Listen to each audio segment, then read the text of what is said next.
This is one of several little-known compounds dotted around Hong Kong's countryside. It's home to asylum seekers, including many torture claimants from Bangladesh. Conditions in these tiny rooms are basic at best. The communal toilet runs into an open sewer that only gets washed out when it rains. Because we're refugees. We are not a beggar or not a criminal. We are refugees. So I think we deserve our life. We deserve a good life. Ali was smuggled into Hong Kong from mainland China 4 years ago. The authorities here provide money for rent, but landlords often charge more. So Ali says they have to work illegally just to live. But that comes with a risk. Recently, 2 residents were arrested for working in a junkyard. They now face 15 months behind bars.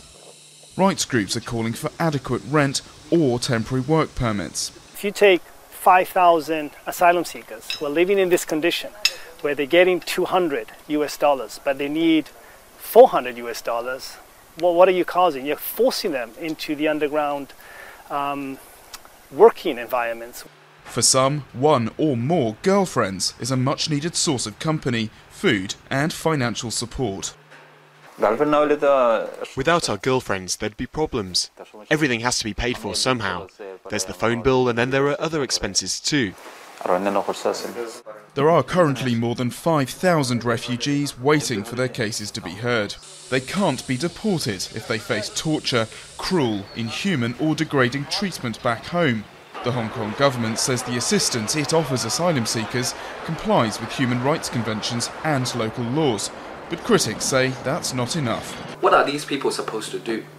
Now that they've been accepted into Hong Kong, they are waiting for their claims to be processed by the United Nations, often taking up to 3 to 4 years. What are they to do?